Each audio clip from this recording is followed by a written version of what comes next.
So the term eating one meal a day, this whole idea has been thrown around all over the place, and a lot of people don't understand the meaning of one meal a day or why someone would even want to do one meal a day. A lot of people don't understand the discipline or the practice of one meal a day.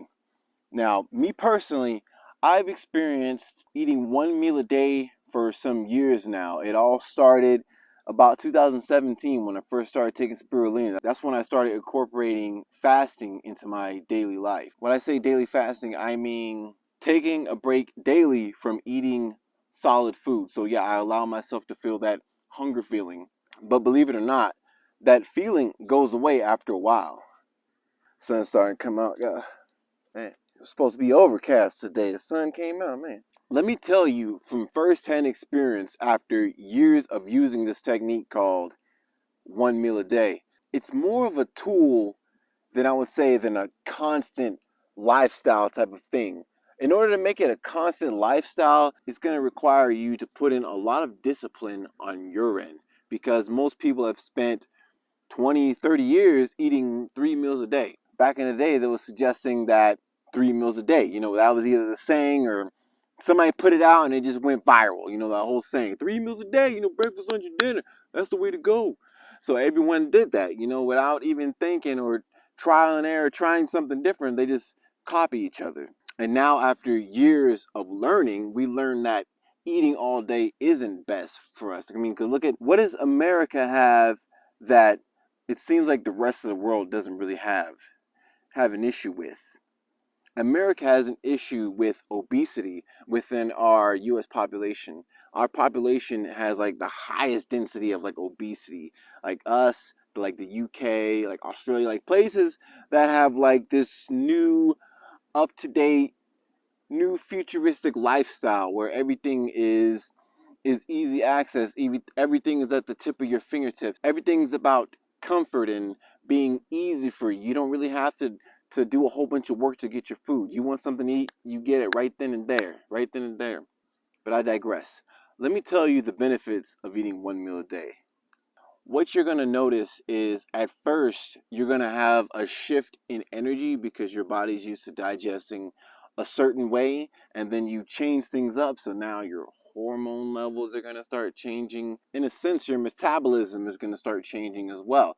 The way you digest foods, the speed and the rate at which you digest foods, your appetite levels are going to start changing. Your sleep patterns are going to start changing because what fasting does, or I should say intermittent fasting, what intermittent fasting does, it gives your body a break. Eating solid foods all day is one of the most taxing things your body can do, energy wise. The amount of energy that it takes for your body to fully digest your meals, it takes a lot of energy for your body to do this, so it takes a toll.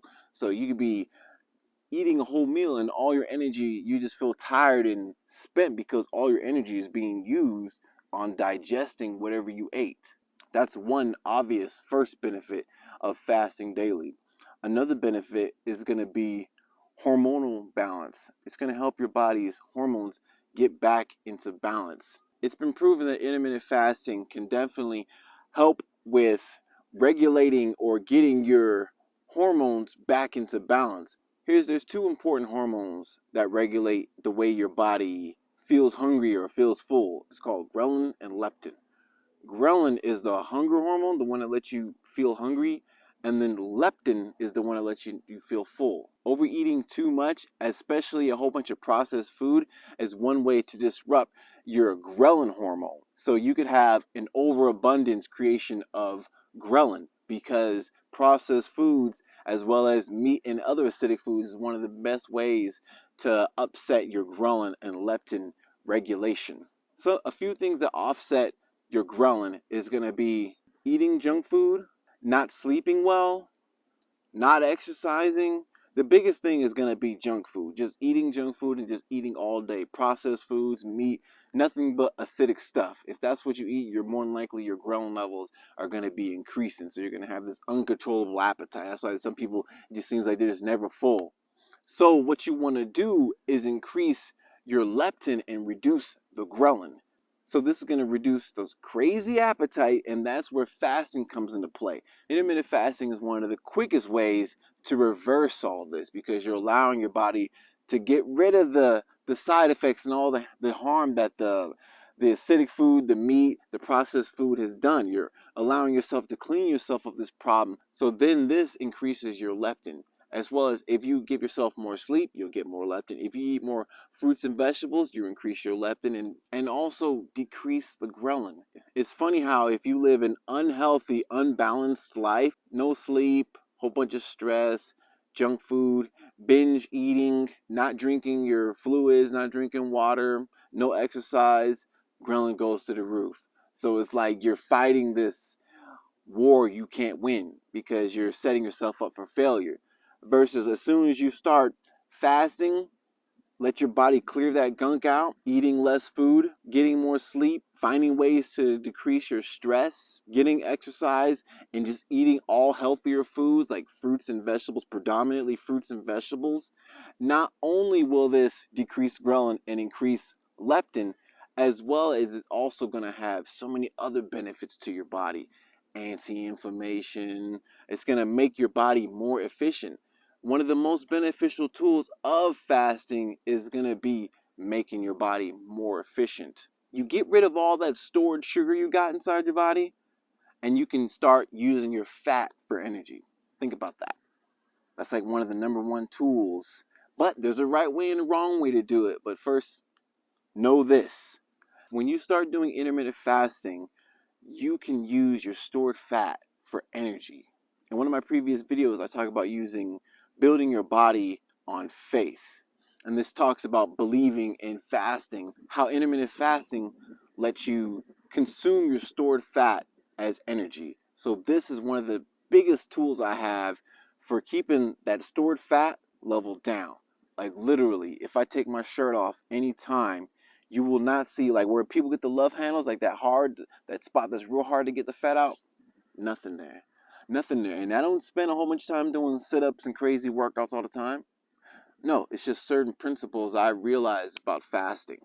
So I've said hormone balance, ghrelin and leptin, but there's more hormones. Makes your body more efficient, and you can use your stored fat for energy. So this is going to help keep the fat levels down.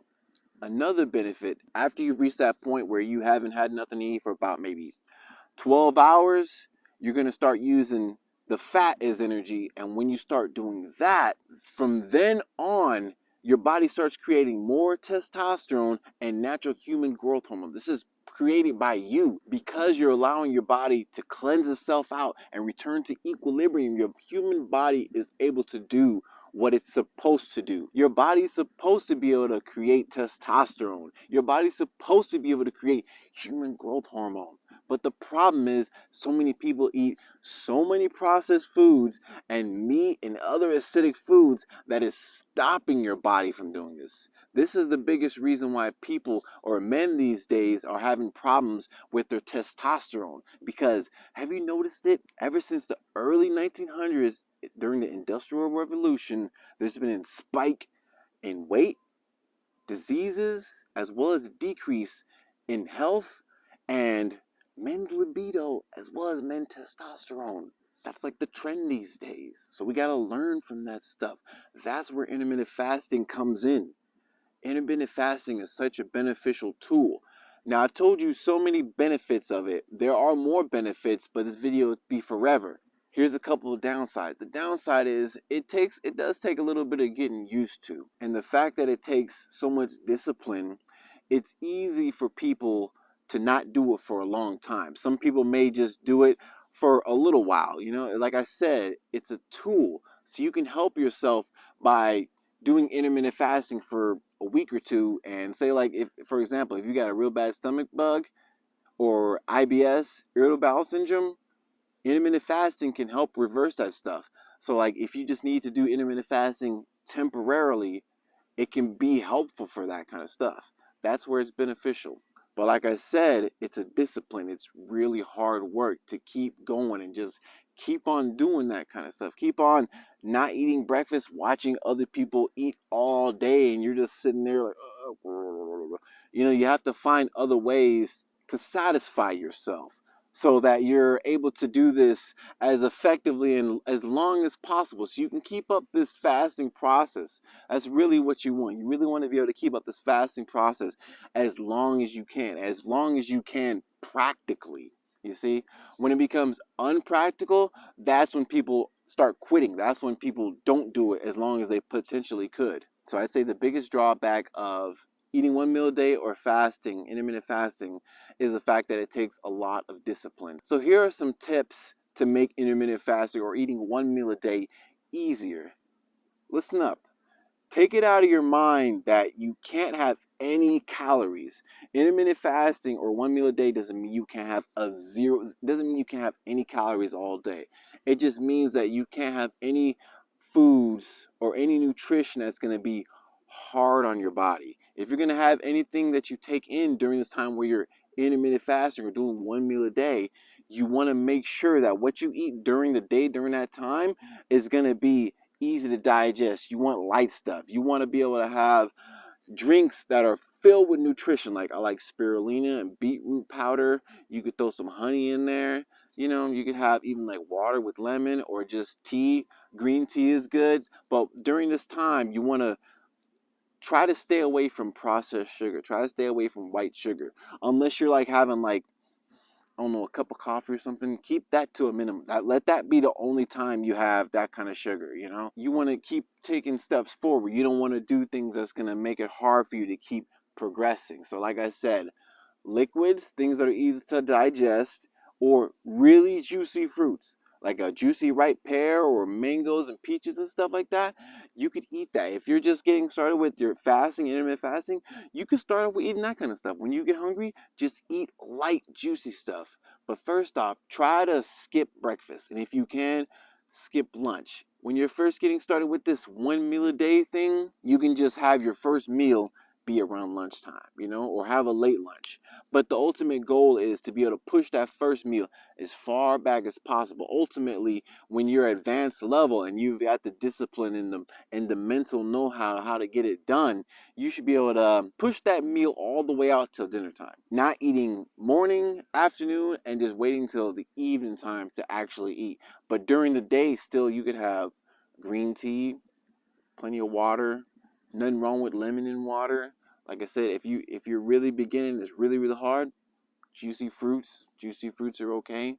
But the best thing to have would be water lemon, apple cider vinegar with water. This is good for detoxing your body. You basically want to have things that are going to help cleanse your body while your body's already cleansing. So, like I said before, the point of fasting one meal a day or intermittent fasting, during the time you're not eating solid foods, your body's trying to cleanse. It's trying to get rid of all the stuff from all the day before, the week before. It's trying to get rid of that stuff. So take these tips.